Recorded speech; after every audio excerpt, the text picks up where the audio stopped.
पानी गिरा ससुराल में। रक्षा बहू, क्या बात है, तू ये हॉल वाले बाथरूम से नहा कर क्यों निकल रही है? अरे मम्मी जी, आपको पता तो है मेरे रूम के बाथरूम में कितनी सीलन आई हुई है। पूरा बाथरूम सीलन की गंदी बदबू से महक रहा है। थैंक यू फॉर मुझे तो अजीब वॉचिंग सी बेचैनी हमारी होती है प्यारी सीलन की महक कहानियाँ। से। मैं समझ रही हूँ बेटा, सीलन आना कोई अच्छी बात तो है नहीं। बदबू तो घर में है ही, वास्तु के अनुसार उससे घर में नेगेटिविटी भी आती है।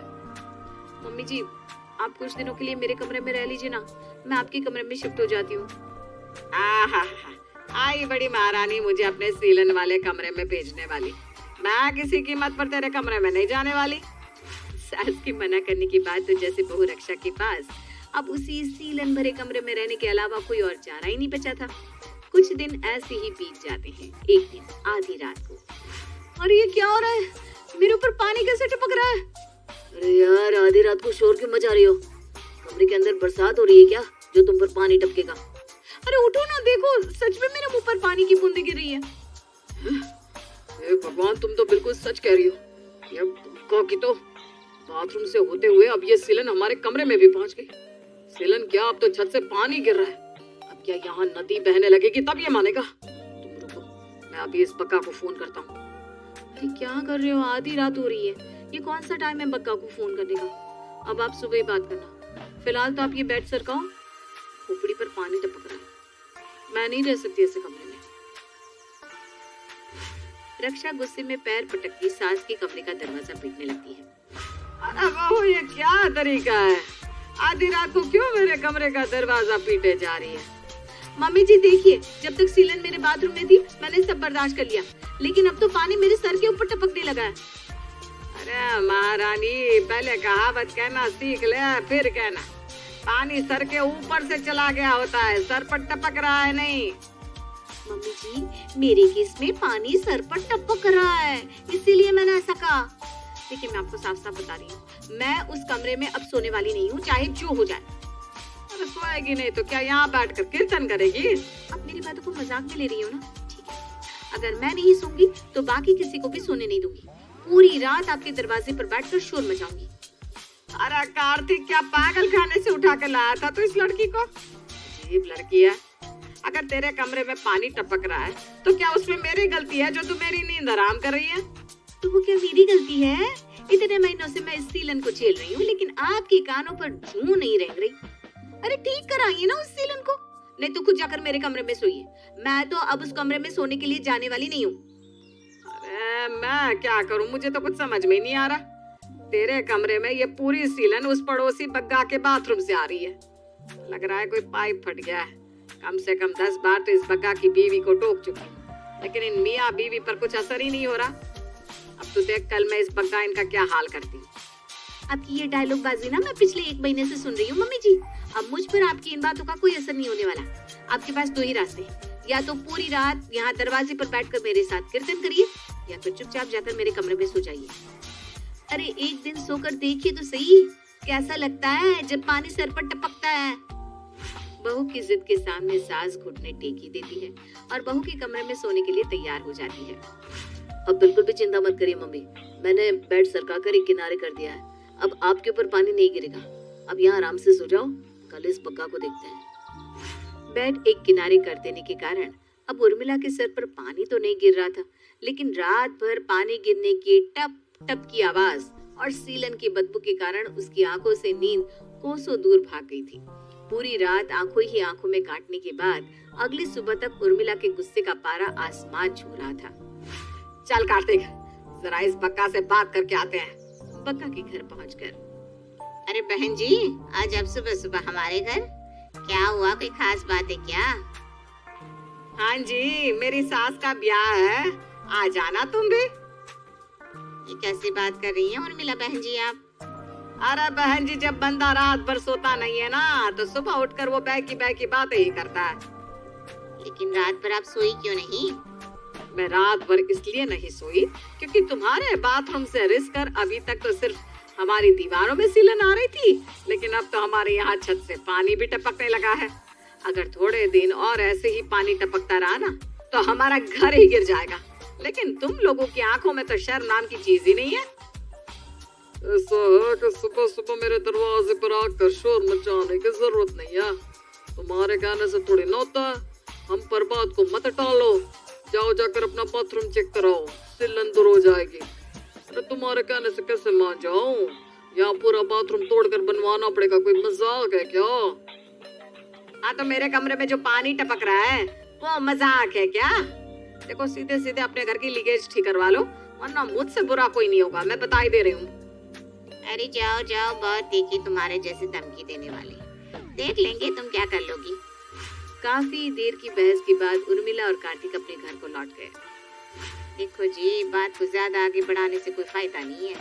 मैं तो कहती हूँ आज ही बुला लो ना किसी मिस्त्री को, एक बार दिखाई लो कि आखिर उनके घर में इतनी सीलन क्यों आ रही है। जो भी दिक्कत है उसे दूर करवा दो। अब उन्हें दिक्कत हो ही रही होगी ना, उनके पूरे बाथरूम और कमरे में सीलन आ गई है तो। अरे तू ना ज्यादा हिमायतन मत बन उन लोगों की। उनके घर में सीलन आई है ना, तो मैं क्यों टेंशन लूं? हमारा बाथरूम तो एकदम चकाचक है। अगर हमारा पाइप टूटा होता तो पहले हमारे बाथरूम में सीलन आती ना।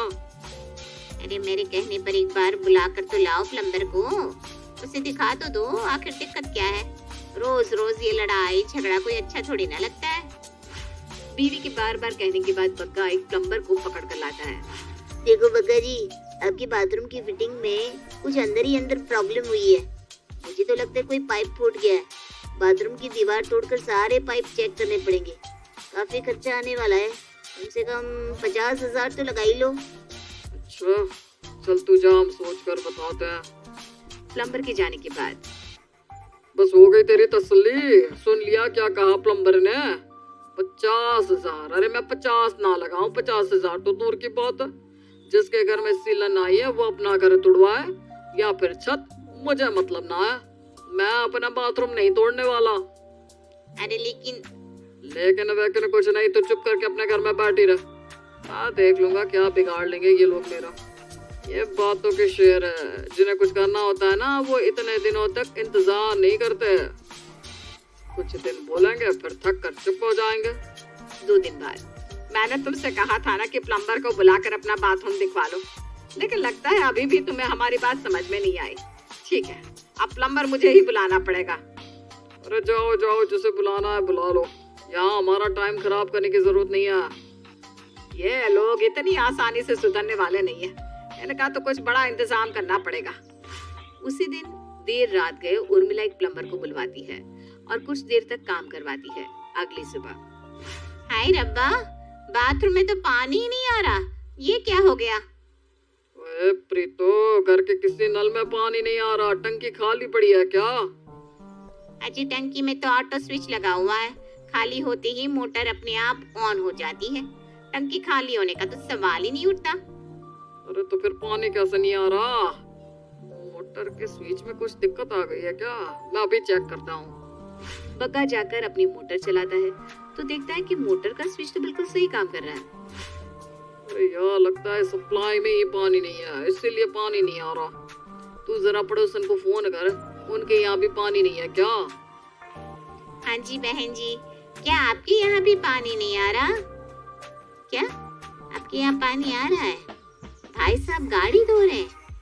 अच्छा ठीक है, देखती हूँ क्या प्रॉब्लम है। हाँ अजी, बाकी सबके घर में तो पानी आ रहा है, फिर हमारे घर पानी क्यों नहीं आ रहा? प्रीति और बग्गा भी बात कर ही रहे थे, तभी उनके घर का दरवाजा नॉक होता है। क्या हुआ? पानी नहीं आ रहा क्या? आएगा भी नहीं। मैंने तेरे घर की पानी की सप्लाई कटवा दी है। अब जब तक तुम लोग अपना बाथरूम सही नहीं कराते, तुम्हारे घर पानी आने वाला नहीं है। देखो बहन जी, मुझे मजबूर मत करो कि मैं आपके साथ धक्का मुक्की करूं। चुपचाप हमारे घर का पानी चालू कराओ। तुम शायद समझे नहीं, कल रात मैंने प्लम्बर बुलाकर मेन सप्लाई से तुम्हारे घर जाने वाले पाइप को बंद करवाया है। अगर किसी ने भी उस पाइप के नजदीक जाने की कोशिश की तो मैं पुलिस बुला लूंगी। आप क्या पुलिस बुलाओगे जी?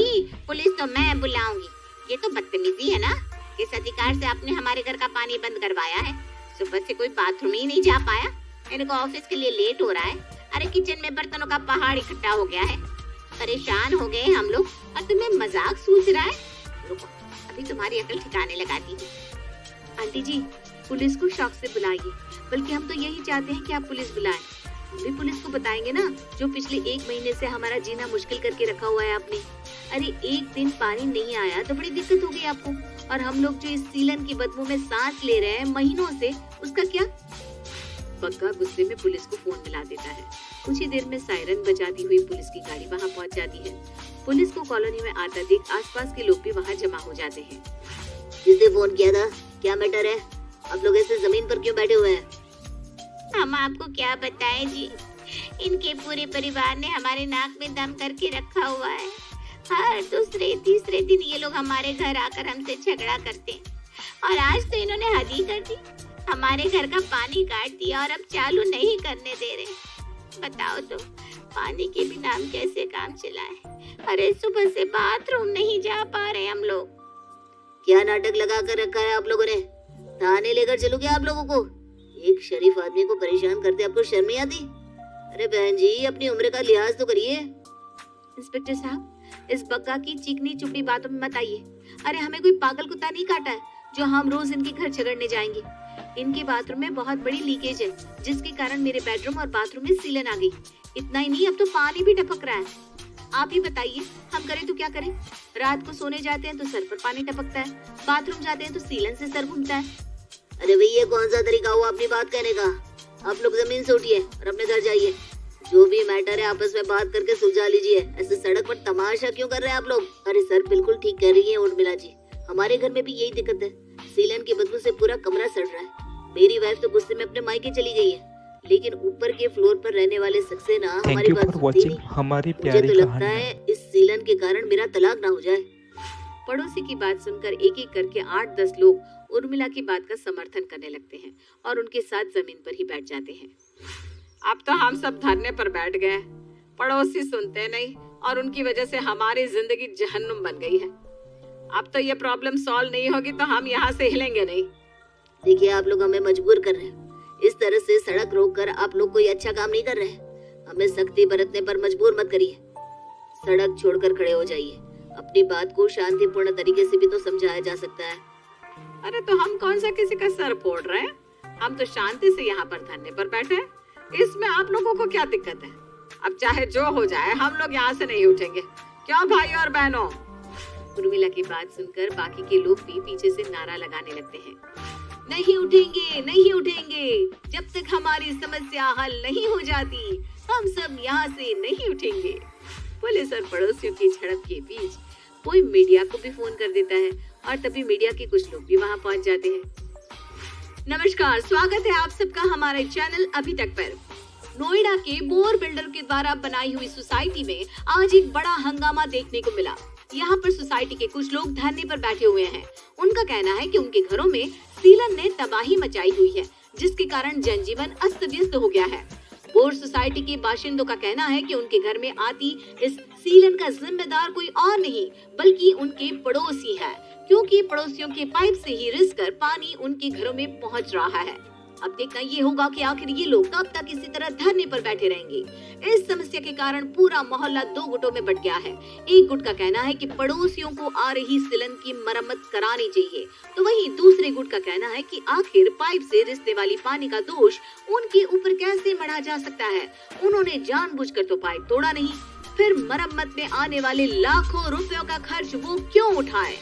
ये देखिए, धीरे धीरे सीलन की समस्या से जूझने वाले लोगों की संख्या बढ़ती जा रही है और धरने पर बैठे हुए लोगों की संख्या में इजाफा होता जा रहा है। आसपास के लोग भी यहाँ पर जमा हो गए हैं। हमने बोर बिल्डर से भी कांटेक्ट करने की कोशिश